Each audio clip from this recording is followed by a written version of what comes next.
Hello friends, video के बारे में तो आप लोगों ने थंबनेल और टाइटल में देख ही लिया होगा। तो आइए वीडियो को एक क्वेश्चन के साथ स्टार्ट करते हैं। क्वेश्चन है, पीओके को यदि भारत में मिला दिया जाता है तो संविधान की कौन सी अनुसूची प्रभावित होगी। तो यहाँ पीओके जो है ये है पाक ऑक्युपाइड कश्मीर, जो पाक अधिकृत कश्मीर है उसके बारे में ये क्वेश्चन यूपीएससी में आया हुआ है। तो अब आप फिर से इस प्रश्न को पढ़िए, सोचिए, समझिए और आंसर खोजिए। मैं तो बताने से रहा क्योंकि मुझे भी नहीं पता है, पर एक बात गारंटी के साथ कहता हूँ कि अगर आप वीडियो को शुरू से लेकर अंत तक देख लेंगे तो आपको खुद ब खुद इस क्वेश्चन का आंसर मिल जाएगा।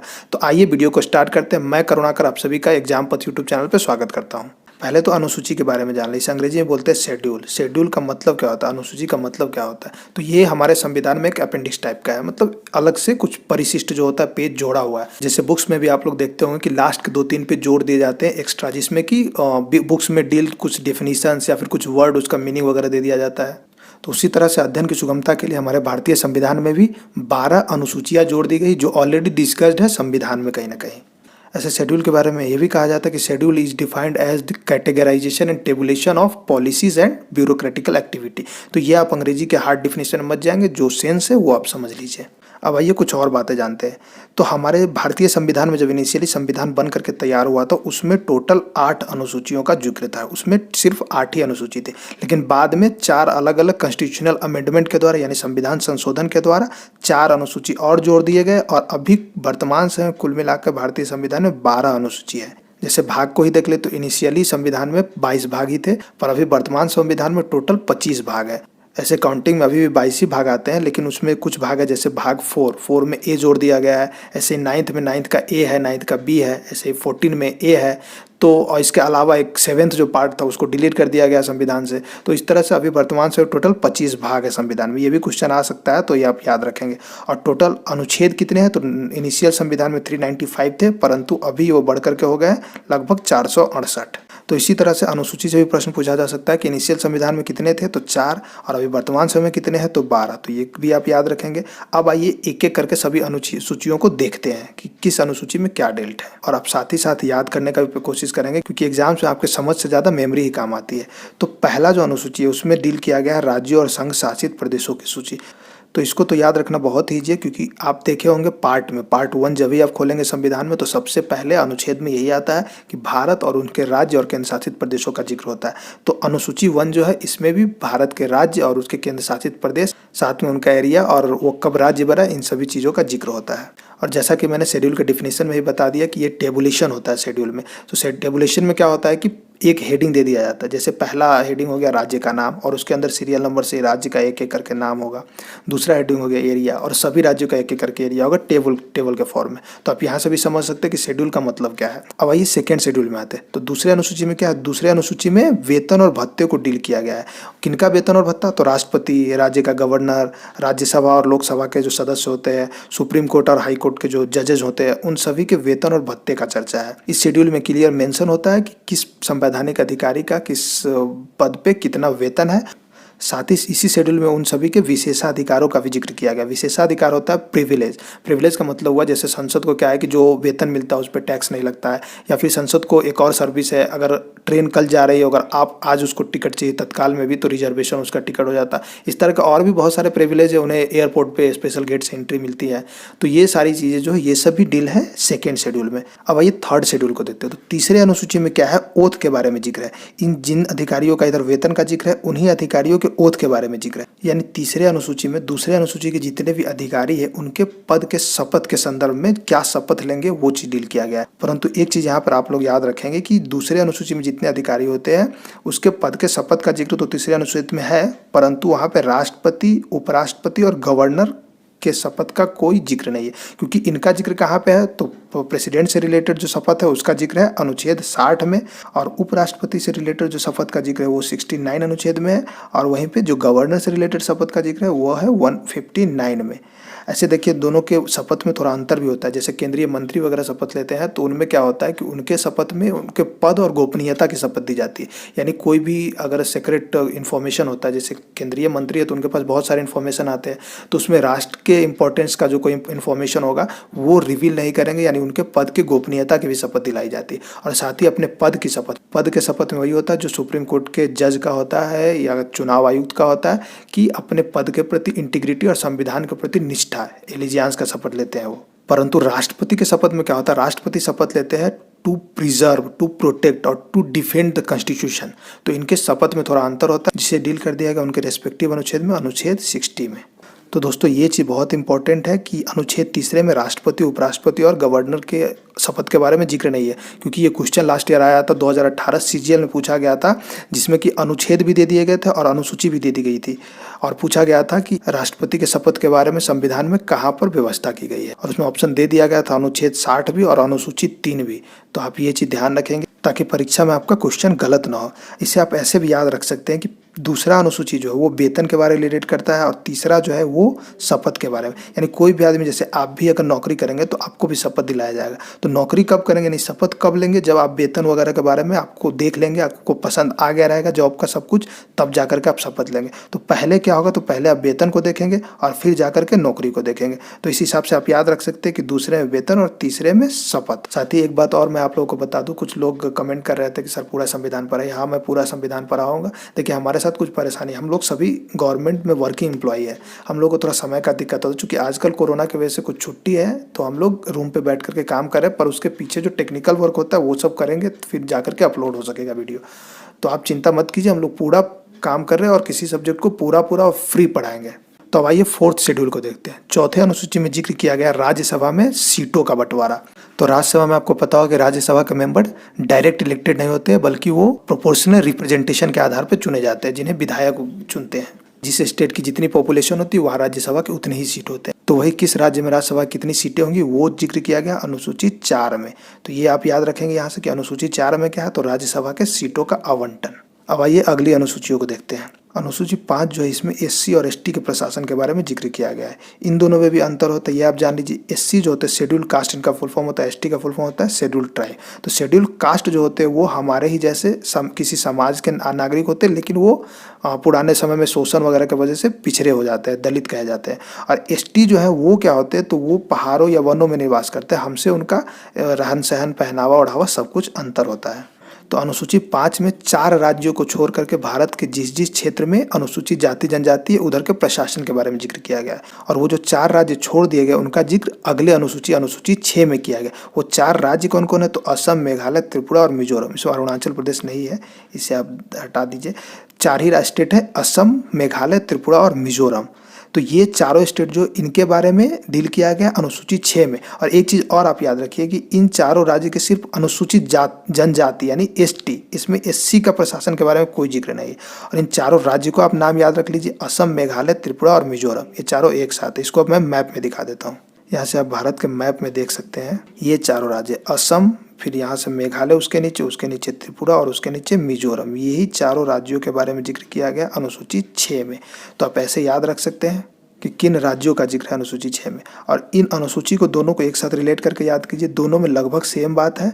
और बस इसमें अंतर यह है कि अनुसूची 6 जो है स्पेशल 4 राज्यों का जिक्र करता है, जबकि अनुसूची 5 जो है वो पूरे रेस्ट भारत का जिक्र करता है। अगली अनुसूची 7। अनुसूची 7 में क्या है कि ये राज्य और केंद्र के बीच में शक्ति का विभाजन है, यानी किस सब्जेक्ट पे कानून बनाने का अधिकार किसको है वो चीज डील किया गया। और इसमें 3 सूची दी गई है, एक तो है संघ सूची, दूसरा है राज्य सूची और तीसरा है समावर्ती सूची। तो संघ सूची में ऐसे विषय रखे गए हैं जिन पे कानून बनाने का हक सिर्फ और सिर्फ केंद्र सरकार को है, मतलब केंद्र सरकार को नहीं, संसद को है। और राज्य में सूची में ऐसे सब्जेक्ट रखे गए हैं जिसमें पर कानून बनाने का अधिकार सिर्फ और सिर्फ राज्य के विधानमंडल को है। और समावर्ती सूची में वैसे सब्जेक्ट्स रखे गए हैं जिसमें कोई भी राज्य सरकार और केंद्र सरकार जरूरत के हिसाब से दोनों कानून बना सकती है। एग्जाम्पल में देख लीजिए कि संघ से सूची में रखा गया जैसे जनगणना पूर्ण रूप से केंद्र के कंट्रोल में आती है, ये स्टेट गवर्नमेंट के चार्ज में नहीं होता है। ऐसे ही है बॉर्डर सिक्योरिटी, बॉर्डर पूरा भारत का कहीं भी होगा उसका सुरक्षा की जिम्मेदारी केंद्र की है। ऐसे तीसरा है मुद्रा, तो मुद्रा में भी कोई चेंजिंग होगा, उतार चढ़ाव से लेकर के डिमोनेटाइजेशन पर कोई भी स्टेप लेना पड़ेगा, उससे रिलेटेड कानून बनेंगे वो देश के संसद में। और नेशनल हाईवे से रिलेटेड जो कोई भी काम होगा वो केंद्र करेगी। इसी तरह से अर्धसैनिक बल या फिर पारा मिलिट्री या फिर मिलिट्री भी, इन सब के रिलेटेड भी कोई कानून बनेगा तो वो केंद्र ही बनाएगी। और वैसे ही राज्य सूची में कुछ सब्जेक्ट है जैसे कृषि, पशुपालन, मत्स्य पालन, इस सब पे कोई भी कानून बनाना पड़ेगा अपना राज्य सरकार बनाएगी। ऐसे ही स्टेट हाईवे से रिलेटेड, उसके रख रखाव से रिलेटेड कुछ भी काम होगा वो राज्य करेगी। और इसी तरह से स्टेट पुलिस भी राज्य सरकार के अंदर में आती है, कितना पुलिस को भर्ती लेना और कैसे प्रशासन में उसे डिप्लॉय करना है। और एक लास्ट सूची है समवर्ती सूची, जिसे बोलते हैं कनकरेंट लिस्ट। तो कनकरेंट लिस्ट में आता है जैसे शिक्षा में आप देखते होंगे एक सेंट्रल बोर्ड भी है, CBSE, central board of secondary education. ऐसे ही हर एक स्टेट का अपना अपना बोर्ड होता है, सेंट्रल यूनिवर्सिटी भी होती है, हर एक स्टेट का भी अपना अपना यूनिवर्सिटी होता है। तो इस हिसाब से शिक्षा का व्यवस्था दो स्तर पर किया जा सकता है, स्टेट और केंद्र। और इस संबंध में अपने राज्य के लिए राज्य कानून बना सकता है और देश के लिए केंद्र भी कानून बना सकता है। और तीसरा है फॉरेस्ट। तो फॉरेस्ट में मैटर पे भी दो कानून बना सकते हैं, केंद्र सरकार और राज्य सरकार। इसी तरह से जो वाइल्ड एनिमल होते हैं उनके बारे में भी, और पॉपुलेशन कंट्रोल के बारे में भी कोई स्टेप स्टेट लेना चाहे तो स्टेट भी ले सकता है और केंद्र भी ले सकता है। तो इसी तरह से और इसके अलावा भी कुछ शक्तियाँ बढ़ जाती है जो बहुत इंपॉर्टेंट है, ये आप याद रखें। उसे बोलते हैं अपशिष्ट शक्तियाँ, यानी रेसिडुअल पावर। और वो दिया गया है केंद्र सरकार को, यानी उस मैटर पे देश का संसदीय कानून बनाएगा। जैसे आप देख लीजिए, जब संविधान में इन सब चीज़ों की व्यवस्था की जा रही थी उस समय 1950 के आसपास, तो उस समय इंटरनेट नहीं था, तो इंटरनेट से रिलेटेड कोई कानून नहीं था। यानी कोई किसी को इंटरनेट पे, अभी आज के डेट में देख लीजिए बहुत सारा साइबर क्राइम होता है, तो उससे रिलेटेड ना रेगुलेशन था ना कोई व्यवस्था किया गया था ओरिजिनली कानून में।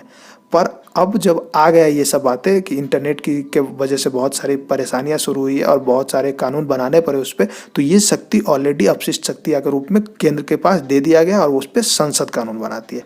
तो इसे आप याद रख सकते हैं। अनुसूची 7 में जो है 3 अनुसूची है, संघ सूची, राज्य सूची और समावर्ती सूची। चलिए अगले अनुसूची को देखते हैं। अगली अनुसूची है अनुसूची 8। तो ये बहुत इंपॉर्टेंट है, इसको आप आराम से याद भी रख सकते हैं। इसमें भाषाओं का जिक्र किया गया है, जो देश में मान्यता प्राप्त, संविधान में मान्यता प्राप्त भाषा है उनका जिक्र किया गया। उनमें कितने भाषा है, तो ओरिजिनली कॉन्स्टिट्यूशन में तो 14 भाषा है, पर 3 बार कॉन्स्टिट्यूशन में अमेंडमेंट के द्वारा टोटल 8 भाषा जोड़ दिया गया। और अभी वर्तमान समय के हिसाब से कितने भाषाएं हो गए, तो 22 भाषा भी वर्तमान संविधान में। तो ये आप याद रखेंगे, दोनों तरह से क्वेश्चन पूछा जा सकता है कि ओरिजिनली संविधान में कितनी भाषाएं थी और अभी संविधान में कितनी भाषाएं हैं। तो दोनों आप याद रखेंगे, ओरिजिनली 14 और अभी 22 भाषाएं हैं। ये आराम से याद रख सकते हैं, संविधान के 8वीं अनुसूची में भाषा का जिक्र है। तो ये सारी अनुसूची 1 से लेकर के 8 तक संविधान में ओरिजिनली थी। सभी को एक बार रिकॉल कर लेते हैं। अनुसूची 1 में है भारत के राज्य एवं केंद्र शासित प्रदेशों का जिक्र। दूसरी अनुसूची है अधिकारियों, उपराष्ट्रपति, राष्ट्रपति, सुप्रीम कोर्ट के जज, इन सभी के वेतन एवं भत्ते। तीसरा इन सभी का शपथ ग्रहण। चौथा है राज्यसभा में सीटों का आवंटन। और 5वां है एससी और एसटी का प्रशासन, 4 स्टेट को छोड़ करके। और वहीं अनुसूची 6 जो है उसमें बाकी बचे जो 4 स्टेट है, असम, मेघालय, त्रिपुरा और मिजोरम, उन सब के एसटी के प्रशासन के बारे में जिक्र है। 7वीं अनुसूची हो गई, तो उसमें 3 सूची है, राज्य सूची, केंद्र सूची और समवर्ती सूची। और 8वीं अनुसूची इसमें संविधान में 22 भाषाओं का जिक्र है। अब आइए आगे देखते हैं रेस्ट बचे अनुसूची को, जो कि कॉन्स्टिट्यूशनल अमेंडमेंट, संविधान संशोधन के द्वारा जोड़ा गया है। उन सभी को भी एक एक करके देख लेते हैं। तो पहली अनुसूची तो है 9वीं अनुसूची। इसे फर्स्ट संविधान संशोधन के द्वारा ही जोड़ दिया गया था। पहली बार जो अमेंडमेंट हुआ था 1950 में हमारा संविधान लागू हुआ था, और उसके अगले ही साल 1951 में ये संशोधन हुआ था, और उसमें 9वीं अनुसूची पहली बार में ही जोड़ दिया गया था। तो ये दोनों चीज़ आप याद रखेंगे। क्वेश्चन कभी पूछ दिया जाता है कि किस संविधान संशोधन के द्वारा 9वीं अनुसूची जोड़ी गई थी, कभी ये भी पूछ देता है कि फर्स्ट संविधान संशोधन कब हुआ था, और कभी ये पूछ दिया जाता है कि अनुसूची 9 में क्या जिक्र है। तो अनुसूची 9 में जिक्र किया गया है मुख्य रूप से भूमि सुधार से रिलेटेड चीज़ें। ऐसी इसमें बहुत सारी चीज़ें जोड़ी गई है जिन पे कि जुडिशियल रिव्यू को पहले बैन किया गया था। जुडिशियल रिव्यू का मतलब कि जब कोई भी संविधान का संसद से पारित होती है तो उसे एक बार न्यायपालिका रिव्यू करता है कि ये संविधान के सभी पायदानों पे खरा उतरता है कि नहीं। अगर नहीं उतरता है तो उसे रद्द कर दिया जाता है और फिर से उस पर मंथन किया जाता है।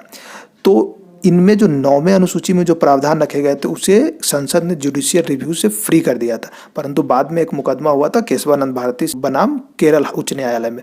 उसके बाद सुप्रीम कोर्ट ये ऑर्डर कर दी कि नहीं, इसके भी जो प्रोविजन होंगे उसे भी जुडिशियल रिव्यू किया जा सकेगा। तो इसमें मुख्य रूप से रखा गया है भूमि सुधार। ऐसे इसके अलावा भी इसमें सब्जेक्ट थे जैसे भूमि कर, रेलवे, परंतु इसमें सबसे इंपॉर्टेंट है भूमि सुधार। तो आप भूमि सुधार को याद रखेंगे। अब आइए 10वीं अनुसूची को देखते हैं। 10वीं अनुसूची को जोड़ा गया था 52 यानी 52वें संविधान संशोधन के द्वारा। कब? तो 1985 में। तो ये ईयर भी याद रखेंगे आप और किस कौन सा संविधान संशोधन था, ये भी आप याद रखें।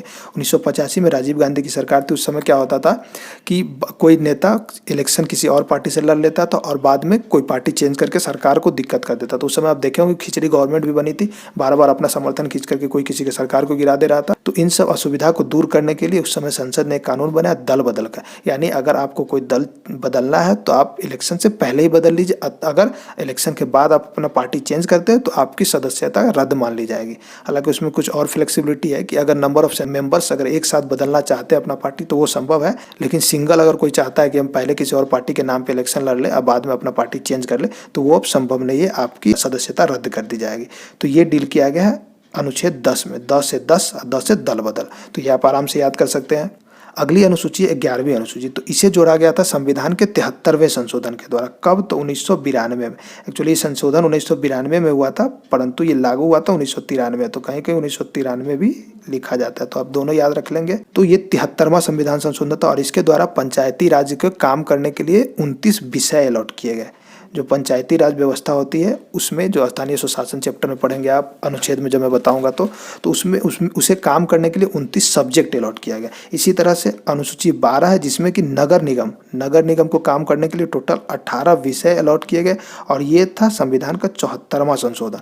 ये भी हुआ था सेम ईयर 1992-93 में ही।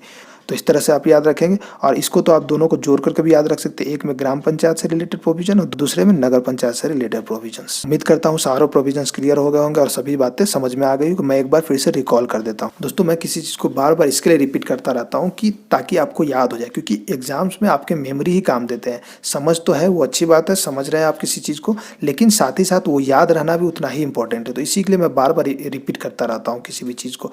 ऐसे आप संविधान से रिलेटेड और भी वीडियो देखना चाहें तो आप हमारे प्लेलिस्ट में जाकर के देख सकते हैं। आइए तत्काल इन सभी को रिकॉल कर लेते हैं। तो पहला जो अनुसूची है इसमें क्या बताया था, तो भारत के सभी राज्य एवं केंद्र शासित प्रदेशों का जिक्र। दूसरे में क्या था, तो अधिकारियों के वेतन एवं भत्ते से रिलेटेड बात और प्रिविलेज से रिलेटेड बात। तीसरा था उन्हीं अधिकारियों का शपथ ग्रहण के रिलेटेड बात। चौथा था राज्यसभा में सीटों का बंटवारा। पांचवा है अनुसूचित जाति और जनजातीय क्षेत्रों का प्रशासन। छठा अनुसूची में था कि पांचवी अनुसूची के बाकी बचे 4 राज्यों के एसटी के प्रशासन से रिलेटेड। 7वीं अनुसूची है केंद्र और राज्य के बीच में शक्ति का बंटवारा, जिसमें 3 सूची है, राज्य सूची, केंद्र सूची और समावर्ती सूची, जिसमें अलग अलग सब्जेक्ट रखे गए, जिसमें या तो केंद्र या फिर राज्य या फिर केंद्र और राज्य दोनों कानून बना सकते हैं। 8वीं अनुसूची है भाषा से रिलेटेड, जिसमें 22 भाषाएं बताया गया है और ओरिजिनली संविधान में टोटल 14 भाषाएं थी। 9वीं अनुसूची जो ये पहला कॉन्स्टिट्यूशनल अमेंडमेंट के द्वारा जोड़ा गया था 1951 में, और इसमें जिक्र क्या किया गया है, तो भूमि सुधार से रिलेटेड बातें और कुछ ऐसी बातें जिसे जुडिशियल रिव्यू से परे रखा गया था पहली बार। 10वीं अनुसूची में दल बदल से रिलेटेड, ये 52वें संविधान संशोधन के द्वारा 1985 में ऐड किया गया था। और 11वीं अनुसूची में ग्राम पंचायतों को कार्य करने के लिए 29 विषय अलॉट किए गए थे 73वें संविधान संशोधन के द्वारा। कब? तो 1992-93 में। ऐसे ही 12वां भी जो है इसे भी 1992-93 में और जस्ट नेक्स्ट 73वां के बाद 74वें संविधान संशोधन के द्वारा जोड़ा गया था और इसमें नगर पंचायत को काम करने के लिए टोटल 18 विषय अलॉट किए गए हैं। तो मैं उम्मीद करता हूँ अब सभी बातें क्लियर हो गई। अगर अभी भी कुछ कन्फ्यूजन आ गया तो उस कसर को आप दूर कर सकते हैं इस टेबल के माध्यम से। और एक क्वेश्चन मैंने दिया था तो उसके बारे में आप जान लीजिए, आपका आंसर अभी तक मिल ही गया होगा कि प्रथम अनुसूची में जो है राज्यों और संघ राज्य क्षेत्रों के बारे में जिक्र किया गया, यानी कोई भी राज्य अगर नया बनता है तो वो कहाँ ऐड होगा, तो अनुसूची 1 में। कोई डिलीट होता है, 2 राज्यों का कॉम्बिनेशन हो जाता है तो वो भी अनुसूची 1 में ही डील किया जाएगा। तो अब आपको शायद क्वेश्चन का आंसर मिल गया होगा, अगर मिल गया तो आप हमें कमेंट बॉक्स में लिखें। तो दोस्तों इस वीडियो में बस इतना ही। उम्मीद करता हूँ वीडियो अच्छा लगा होगा। वीडियो अच्छा लगे तो लाइक करें इसे, और अगर इस तरह का और वीडियोज आपको देखने तो हमारे चैनल को सब्सक्राइब कर लें। तब तक के लिए इतना ही। नए वीडियो में एक नए टॉपिक के साथ हमारी मुलाकात होगी। वीडियो को शुरू से लेकर अंत तक देखने के लिए धन्यवाद।